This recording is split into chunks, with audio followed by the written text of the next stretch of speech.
Good day, people. In 2009, Paragon Studios launched the Mission Architect, a system which allowed customers to create their own adventures for City of Heroes. These could be played by anyone and rewarded you with experience and architect entertainment tickets which could be spent on enhancements and crafting supplies. It should come as no surprise that many people simply used the architect to develop ever more efficient farms. But there was a large amount of quality content created with the system, and it was a godsend to RP groups, as we are no longer obliged to adapt pre-written content to our storylines. In these videos I'm going to talk a bit about my design philosophy for arcs and showcase some of the missions I've made. Whilst allowing a great degree of freedom, the MA was limited in a few vital respects. Firstly, and most importantly, there was no way of creating a branching storyline, short of ending the arc and directing people to another one in the ending text, a bit like a game book. This had two major effects on the arcs I wrote. Firstly, I had to make sure that the character wasn't doing anything blatantly stupid. People don't like having their characters do stupid things if they don't have any say in the matter. Secondly, if I had a failable mission in the middle of the arc, it had to be written so that the arc could still continue after it. I'm going to begin by going over my first ever arc, Mystery of the Magi Vault. If City is still running when you watch this, it's arc number 2409. Firstly, a bit of background. In City of Heroes, there's a government organisation called Magi. They're in charge of looking after magic-based heroes and coordinating the response to arcane threats. Their representative in Paragon City is a lady called Azuria. In several magic-related arcs, you're asked to recover an artifact and hand it over to her. The next mission in the arc almost inevitably has you retrieving the artifact just after it's been stolen from the Magi vaults. This has led to Azuria getting a reputation for carelessness, a reputation which this arc sought to redress. As you can tell by its number, it's one of the earliest arcs published in the system. I had actually written it when the MA was in beta and transferred it to live as quickly as I could.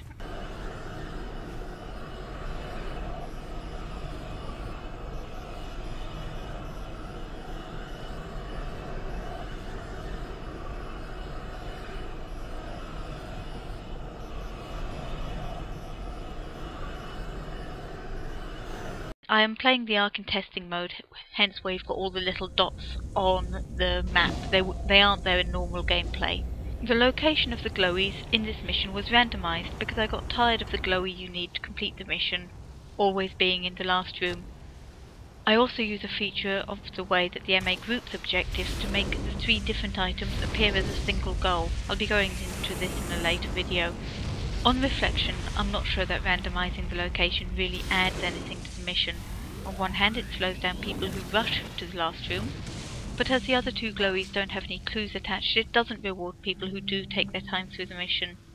Missions 1, 2 and 4 all use randomised maps, though there's no real reason for it, and in the case of the first mission, it's an actively bad choice because unlike with normal missions, there's nothing to stop it picking rooms that are hard for low-level characters to deal with, such as the prison room that the target glowy was in.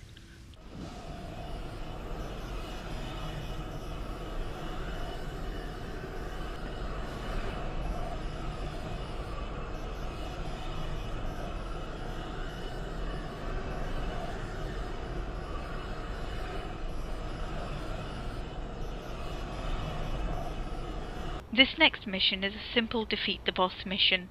Something I always found useful when creating arcs was to use patrols to drop bits of flavour text, minor hints and scene and character building snippets. The poses used for the boss and his minions is also a good way to add flavour and a bit of character to the mission, given that you have very few resources to work with to establish said character. Important clues, of course, should always be contained in an actual clue that the players can read at their leisure.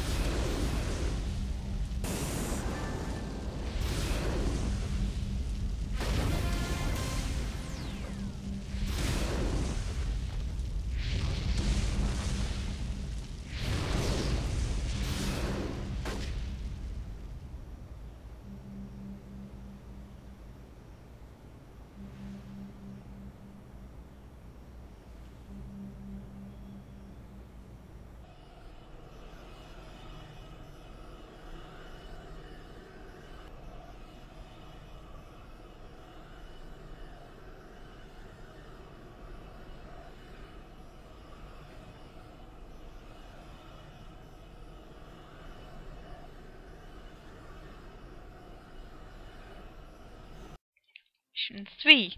This is a very short timed mission, and an example of the fallible mid-arc mission that I mentioned earlier.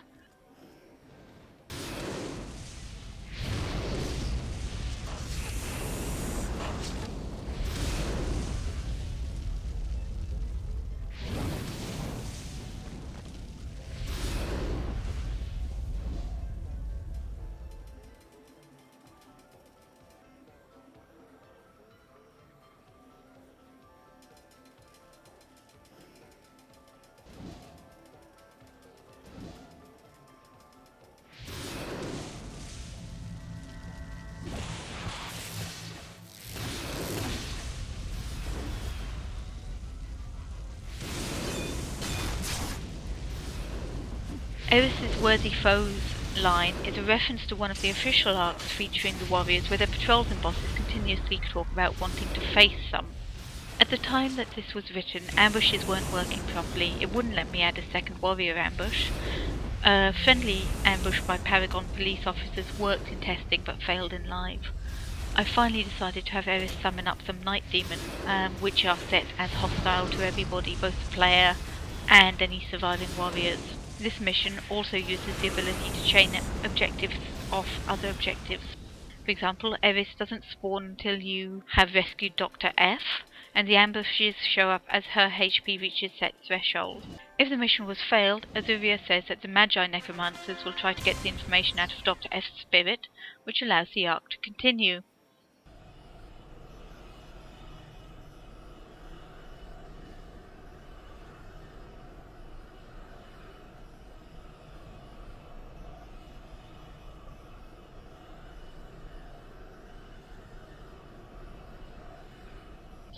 Mission 4 is a simple defeat the boss mission.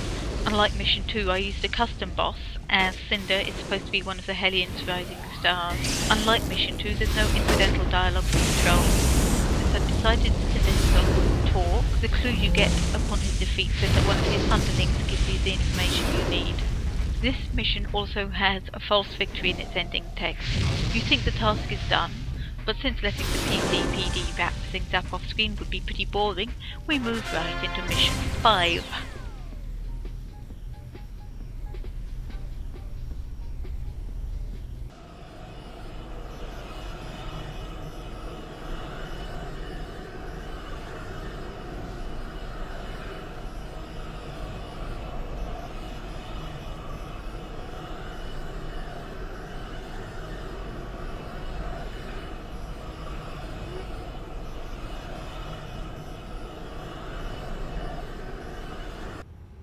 The final mission has you tracking down Annie D after she managed to evade the authorities following Cinder's arrest.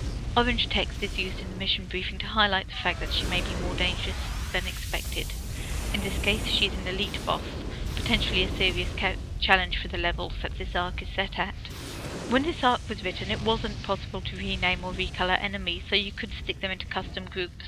Mobs in the mission architect could have one of three alignments. Allies help the PCs against hostiles. Enemies are hostile to the PCs, but friendly with everything else that's flagged as an enemy. And finally, rogues will fight anything, including other rogues. In this mission, I used the Hellion Arsonists from the Steel Canyon Zone event as rogue patrols. They're so desperate to escape, they'll fight anything, including their friends. A rescued Hellion is used to explain what happened to Annie and where the demons came from. As for Annie herself, demon masterminds weren't available when this was created, or I'd have made her one of those instead.